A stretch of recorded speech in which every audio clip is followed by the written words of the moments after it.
What's up there, Workforce? Chris here with Work to Game, and it's time for another community feedback. So many of them back to back. No, we've just had a lot of great discussions lately in the comments, and a week that I was going to be spending with family is a chance that I wanted to make some videos where I got to just sit down and kind of talk through comments and stuff, because I've got a lot of really big guides and thoughts, and they're just not done, and they're not ready to publish, and I'm not going to be able to work on them while I am spending time with my family. So this is on the Return of the King video Brian put out. I just watched it again to make sure that I was having everything he said fresh in my mind, and it's talking about earned media and why World of Warcraft is back. It is interesting to kind of look at WoW Classic and the success it's had. So DT, I tried Final Fantasy XIV. I even purchased 3 months of gameplay. The game itself was a blast, but I have to say the player base was easily the worst bunch of elitist douchebags I've ever encountered. It was a daily occurrence and eventually led to me quitting after about a month. That is really unfortunate to hear. In general, I find that Final Fantasy has a extremely friendly community for an MMO. You have to put that asterisk on there. MMOs in general, because it has that very once you've earned a level of power, anybody less than you is kind of holding you back, can kind of foster that growth. They mark you with a little symbol to say you're new. So in theory, you get people that come in and say, hey, can I help you with this and stuff like that. They have free weekends from time to time. So maybe you'll come back and since you already own it, you can try a free weekend and see if you end up liking it again.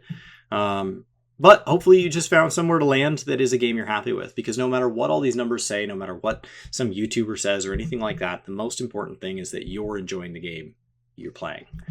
Salad, WoW might be a more popular game, but Final Fantasy is the better game for me, and that's exactly reiterating what the point is there. And that's really the best metric of all of this.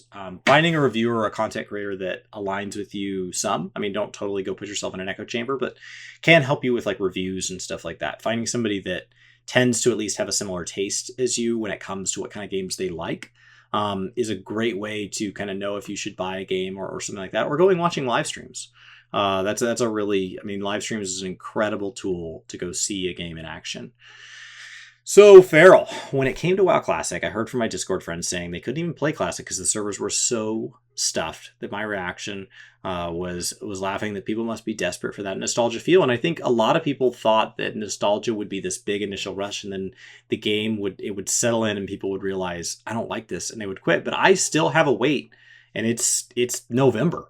And I still have a wait on my server, and when we get new content drops, when the Battlegrounds drop, I think there's going to be a lot of people that come back that came, they played, they got to cap, and now they're going to come back, and they're waiting for a very particular thing. They're waiting for a particular fond memory, and I think PvP will be one of the bigger ones, but I do think that, some of the raid drop, when some of the raids drop and stuff, those are things that people are waiting for. They're getting cleared kind of day one because people know them, and so it doesn't hold people long on that aspect, but there's plenty to do. Long Arctic Nights. Final Fantasy XIV has way more to do, in my opinion. The community is just awesome. When it comes to stuff to do, it's really preference. I think both the games have a lot of systems. Both games have many pets to collect. Both games have mounts to collect. Both games have dungeons to clear. Both games have glamour and transmog systems to mess with your cosmetics. Both games have mini games in the Darkmoon Fair or the Golden Saucer. Both games have flying mounts in later expansions. I don't know if we're just comparing WoW Classic here. Both games have raids to do with large groups of people, dungeons to do with small groups of people. Both games have a form of PvP. Granted, Classic, theirs is not totally released yet, but the honor system is in. The PvP system will begin releasing on, I believe it's December 10th. And WoW retail has a pretty established PvP system. Final Fantasy struggles to get the critical mass it takes to sustain a good PvP community continually, but we have these brief, bright moments. Both games have mini games that take you out into the world to collect things. Triple Triad versus the Battle Pet Pokemon style system.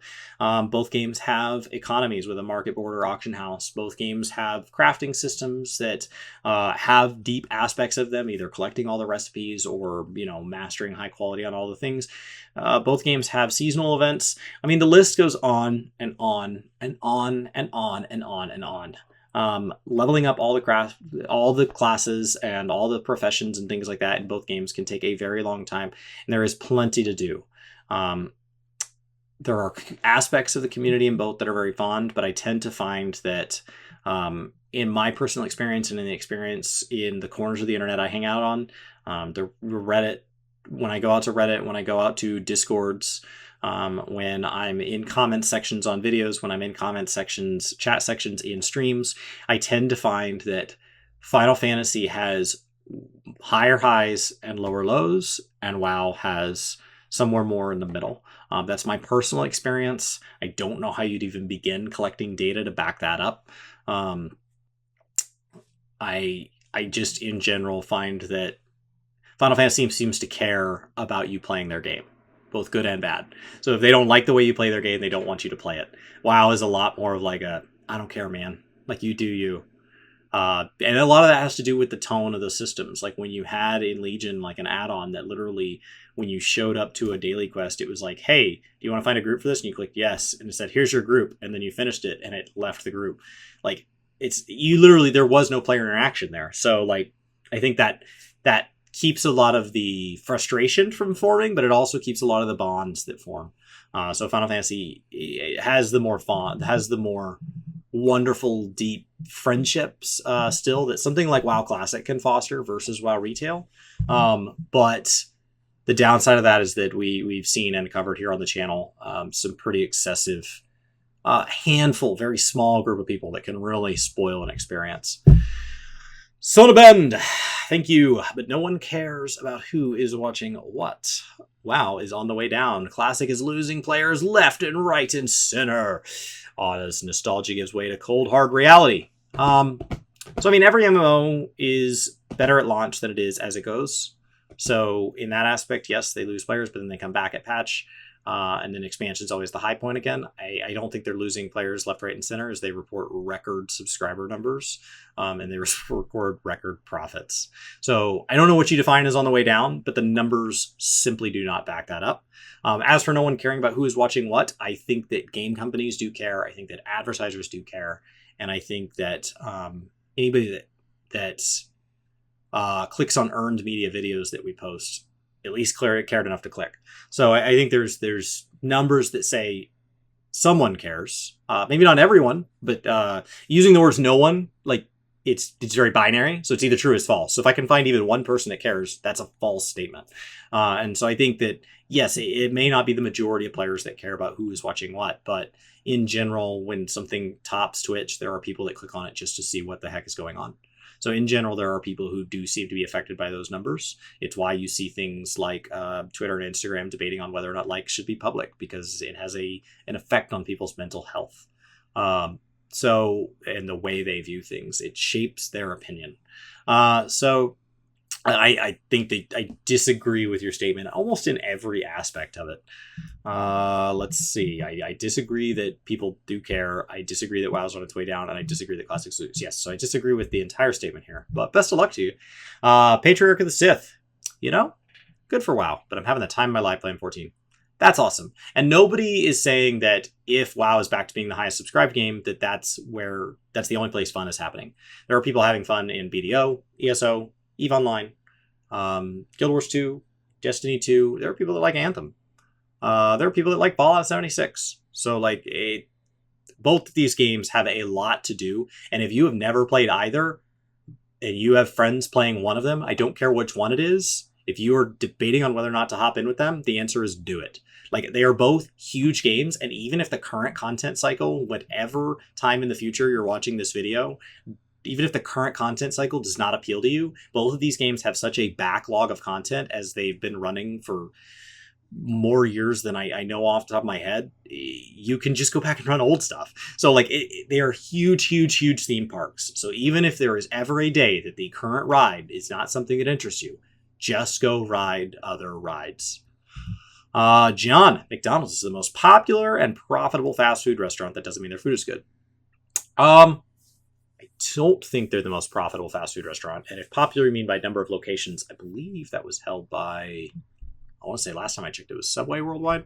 So like, I understand the sentiment of your statement. I do believe that it is factually lacking. McDonald's can actually sometimes even shut down, which is less true of something like a Chick-fil-A. which has a higher track record of a successful franchise, but also higher buy-in as a result. But that doesn't mean their food is good.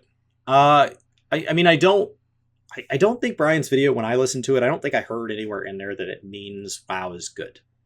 I don't think it means Final Fantasy is good. I think, as a matter of fact, he very specifically tried, to the best of his ability, to separate that and just focus on numbers. And I think the fact that numbers is an interesting perspective, and you have to look at things from more than, you can't just do everything by gut. But I think just numbers is also faulty, and it's what got WoW in a lot of their trouble, is that they said more playtime and more players is better, and they ended up going until eventually they got so far from what the core fun game loop was that you had people starting to be upset with it, and that's why BFA got themselves in such a world of hurt. It wasn't a sudden departure.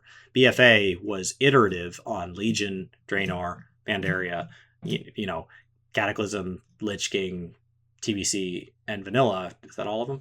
And like each one taught them a little something, and so they got here slowly. It wasn't built in a vacuum. So I don't know that they're saying that it's good. I do think that when you're out there and you look at the size of the game library, go open up Steam and look at the indie games section. The reason people play AAA games in general is not because they're trying to seek out the best game experience, but it's because they're trying to seek a good game experience. We all find ourselves limited on the time and money that we have to spend on video games at some point in our lives, if not many points in our lives. And the nice thing about a AAA title is that you're guaranteed to be here. You know, you're kind of assumed, and it's this big outrage when you're not. With an indie title, if you it can be anything from here, but it can also be way up here. I mean, the next greatest game, it traditionally doesn't come out of a AAA company. The next greatest game of all time, the next Fortnite, typically comes out of somebody that is on the smaller end of the spectrum, not the larger. The next Call of Duty will not reshape first-person shooters. We will simply deliver Call of Duties and Halo games until somebody comes along and redefines it. And that's just the nature of it. So WoW and 14 are probably not the perfect, most niche fit for you. There is probably an MMO out there that fits you more specifically. They are much more mainstream flavors that have a little bit for everybody. And as a matter of fact, it's very rare that somebody likes, much less finds the time to clear all of the content they have to offer. They are just big, general, brand name, household name, respected forms of content. And there's a lot of good to that. David, people watch WoW. People play 14. If I want to catch up on the WoW story, I'll catch a stream or a blog post or whatever. But 14 is the game I'm playing on patch day. 5.1 viewership was directly competing with the other wonderful content released during that week. That's a great thing for players of the game. I do think that people...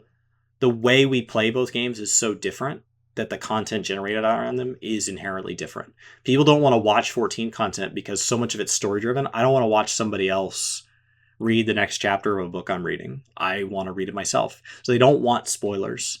We also don't have a lot of like highly repeatable sandbox style engaging content. Speaking from a 14 side versus a WoW side, we don't have that much of that to enjoy when we play 14. For PvP is not as established.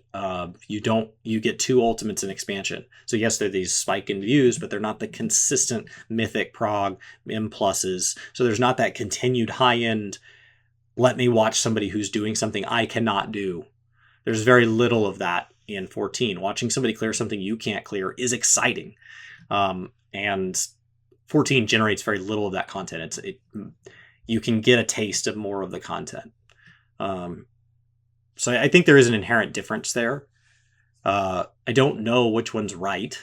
I mean, obviously they're both experiencing success, which is amazing. Like 14 and Classic couldn't be more different games, and yet they're the two giants in the room right now. They're different in when they were published. They're different in what their goals are. They're different in how they implement those goals. They're different in every way that an MMORPG can be and still fit the MMORPG mold, and yet they're both experiencing success. So I think they are inherently different. So looking at these numbers is interesting, but I mean, you're not comparing an apple and an orange. They're definitely both apples, but they're 2 different species of apples. And so like one was like bred and grown to be tart, and the other was bred and grown to be sweet, and they are just different apples. So like I definitely think when we're comparing them to oranges, like, yeah, these apples, let's compare apples. And so when you look at the number of things they have in common with each other, the list is large. But when you dissect any one of those, when you dive into the way mounts work, when you dive into the way flight paths versus Aether 8s work, when you dive into the way that you have alts, when you dive into the way that gear is managed, and, you know, when you dive into the way that we level alts and things like that, like, they couldn't be more different to an MMORPG player. But if you're talking to like a first-person shooter player, they're the same game. And so, you know, it just depends on what, you know, are you doing the 1,000-mile and up bird's eye view, or are you really getting down there and zooming in? And every stage is a different perspective and way of looking at this. Salem, why do people feel the need to put games against other games like this? It's all about preference. I think it's a sense of, it's like metaphors and similes and comparisons in general. Life is full of experiences, and we only get to live so long and once, and only from the one point of view. And so there's things that you've never experienced. There's things you will never get to. You will never have every college degree available. You will never have lived in every city in the world. You will never speak every language that can be spoken. You will never know every fact about even one subject, much less all of the subjects. And so as a way of creating a bridge between people who have one experience and people who have another experience, we look for common bonds. And it's the way a lot of humans learn. It's the way I learn. It's the way I talk. It's why I'm always comparing things the way I do. And it's really just a chance to do that. To if we know what's similar and we know what's different, then we can get a rough shape.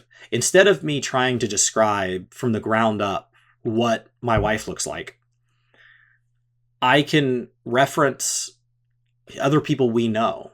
Well, she's about the same height. Or I can reference, oh, she's X number of feet and inches, right? And so we have this common information. I don't have to go, so, you know, she is, and then just make up a language of a way to describe this. We have these common ways to compare and contrast things.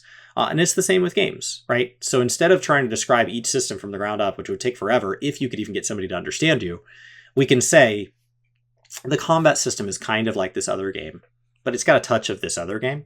And then the loot system is more like Diablo, but the class system is very like WoW. But the combat is paced a little bit slower, so it actually feels more like the pace of whatever. And the world is dangerous, you know, like a Dark Souls. And so you can keep describing a game in a different way. And then what's left is where you then get to elaborate. So because I blasted through all those, then you can go say like, but like you have to see this system where you have conversations with NPCs. Like you have all these individual decisions, and every decision you make affects the way the quest outcome goes. And so you can really describe that. And it just lets you cover a lot of ground very quickly with somebody who has a different set of life experiences than you and wants to kind of relate to you on something.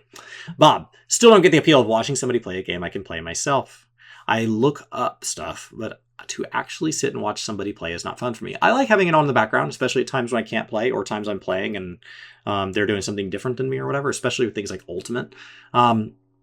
It's neat to be in the community. A lot of these games are shockingly solo for the fact that they're called MMOs. And so it's neat to be social and sit in those sections. And I mean, people feel the same way about sports. They feel the same way about TV shows. You know, they're like, why would I watch something that's not real? Like if I'm just going to sit there and watch. Why would I read a book when I could watch a movie? Why would I watch a movie when I could go outside and play sports? Why would I watch people play sports when I could do it myself?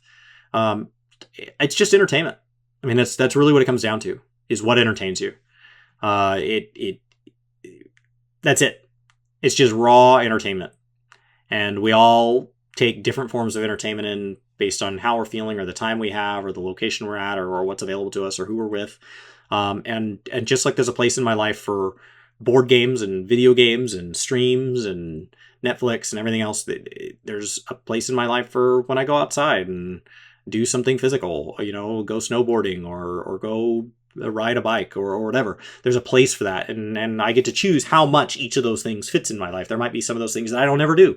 And there might be some of those things that, oh my gosh, if I can, I will do it every day. And I think streams just fits into that. So hopefully that kind of helps shed some light on kind of a different way of looking at that. It doesn't have to appeal to you.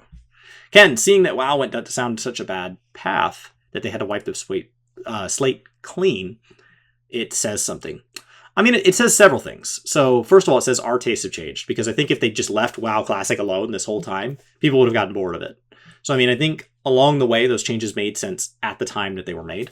And like Burning Crusade was my favorite expansion, but that might be because of my life experience during it. Lich King was a great expansion. I personally liked Cataclysm, and I know there's plenty of people who didn't. So, you know, such a bad path. I don't know that that's fair.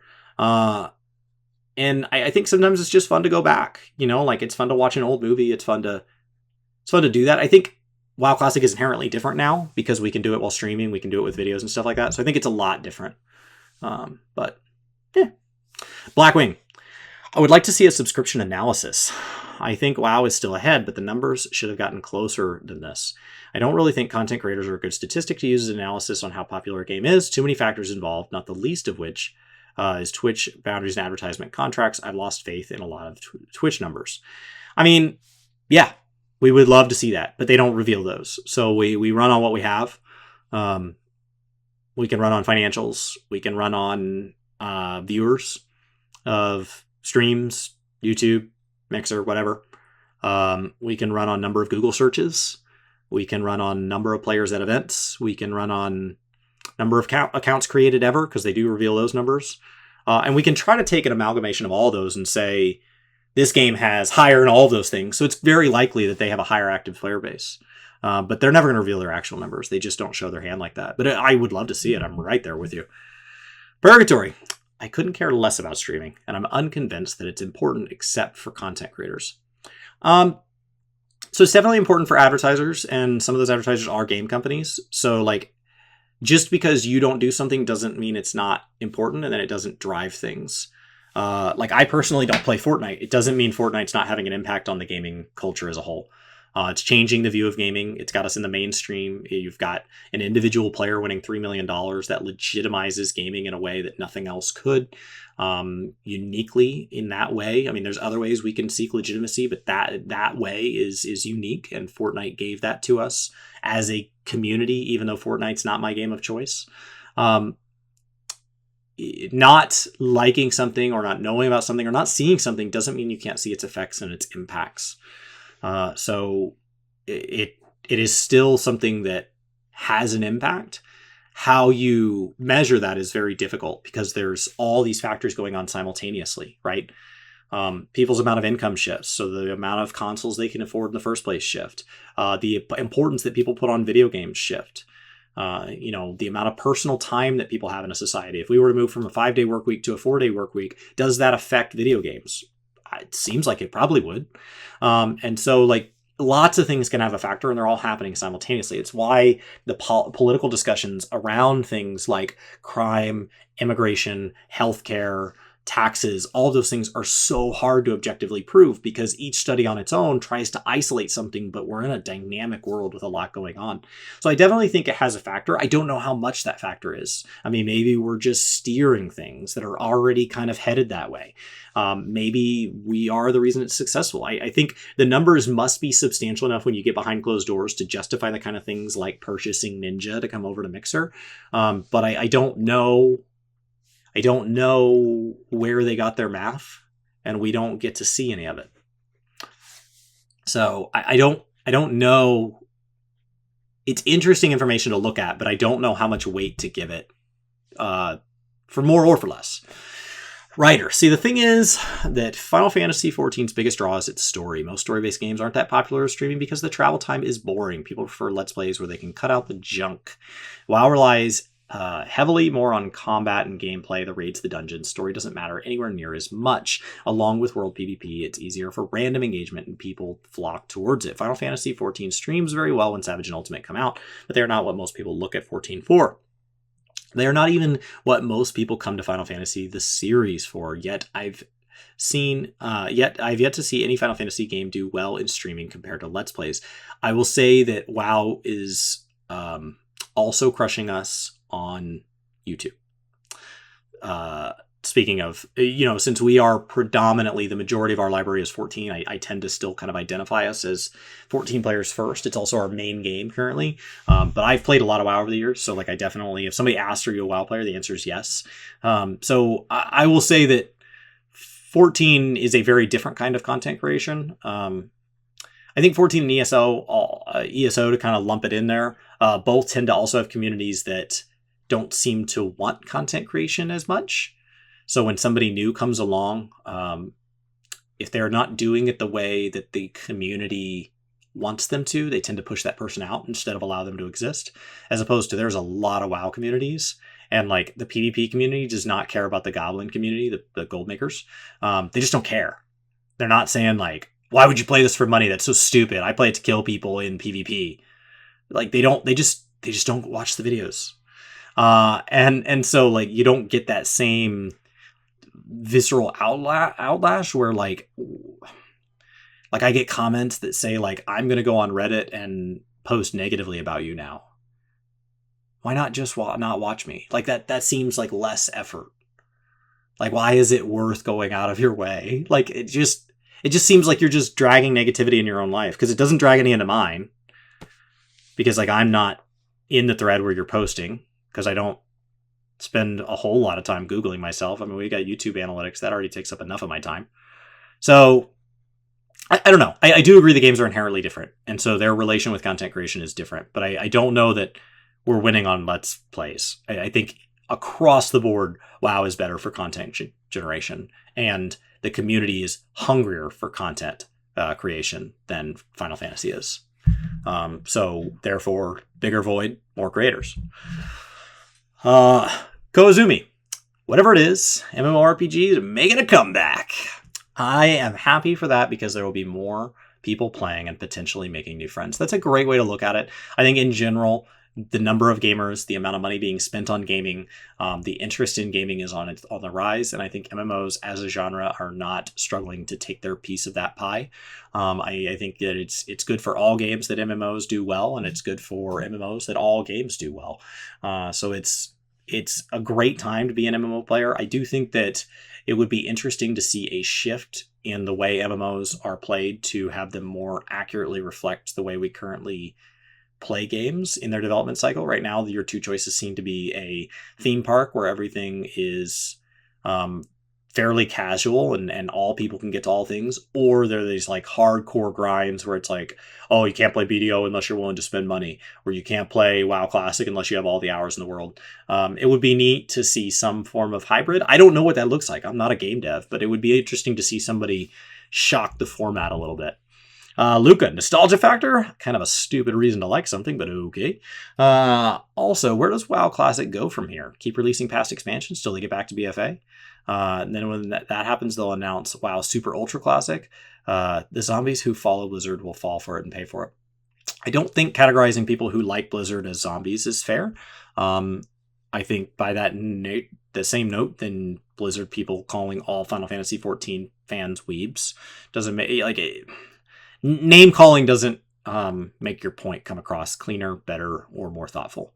It doesn't make it more thought-provoking. It just, in general, that whole last sentence could just be gone, and this would be a better comment.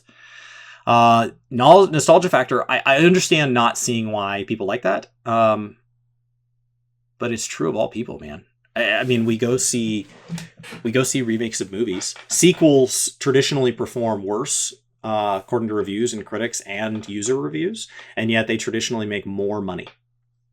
People like known things. I know this is good. I had a blast the first time. The second time will be fun on its own. Plus, I'll get to relive a little bit of the fun of the first time. It'll remind me of that experience. So I think that's where that comes from. I think playing the game solely to be reminded of why it was fun the first time isn't the thing. It was fun the first time, so like something about that fun will carry over. So you're not just getting a memory, you're getting fun. And we know that you'll like it's fun. You'll think some aspects of it's fun because you found it fun the first time when there was no memory to go with it. Fun enough to do it. The first time wasn't just off nostalgia. It was the best MMO of its time. So according to the numbers, right? For the most people. Where it goes from here, that's an interesting question. I don't know. I could see them doing it seasonally. I could see them carrying us into BFA. Or, all the way forward. I don't think, so do we go to TBC? Do we go to Lich King? Do we go to a new expansion? I don't know. It's tough. Dwarvish Pasty. WoW goes in phases. But anyone who thinks WoW does not have many players is a fool. WoW has built its audience since the days of the RTS or Warcraft era. People lapse and come back when something interests them, but the user base is going there. That's the advantage. I mean, they give you all these mounts and things like that. When you come back, you have all your cool stuff again. And yeah, I mean, there's a whole conspiracy theory about TikTok, where there's good expansion followed by bad, that it's every other. In which case, Legion was largely perceived well, and that means Shadowlands would be good, right? If it's TikTok. And so it's definitely one of those games that you can take breaks to and play. The difference is that WoW doesn't tell you to take breaks, and so when you do, it seems to be a failure on their part to retain you. And Final Fantasy XIV tells you to take breaks, so when the numbers drop off, it's like, well, people are just doing what they asked for. But both games are very, very cyclical. Very, very cyclical. And on that note, guys, thank you so much for watching. I have enjoyed making all these community feedbacks and diving deep in this. It's been a chance to have a lot of very long conversations with comment sections here. So hopefully you guys enjoyed all these. Let me know about the format. Doing all these at a half hour is definitely a test of how long I can talk about something and maybe how long you guys can listen to something. So they've historically been between 10 and 20 minutes. I was trying to shoot between 20 and 30, and they all ended up being 30. So hopefully you guys liked these. Hopefully you kind of enjoyed this holiday week, putting out lots of content that you guys could just listen to when you're driving to visit family or whenever the time may be, put on while you're enjoying a game. Have a great week. Thank you so much for watching. My name is Chris with Work to Game, and I will see you next time. What is Work to Game? 30 seconds, go! Work to Game is basically a channel where we talk about video games, anything we like about video games. We sometimes post vlog videos about something else that we just want to talk about. We kind of have a schedule. It changes all the time. It's in the About section on YouTube. We also stream over on Twitch just anytime we want to play games. Right now, it's happening more and more. I don't know what's happening at the time you watch this video, but the best thing you could do is click on the About page and kind of see if there's a rough plan that we have here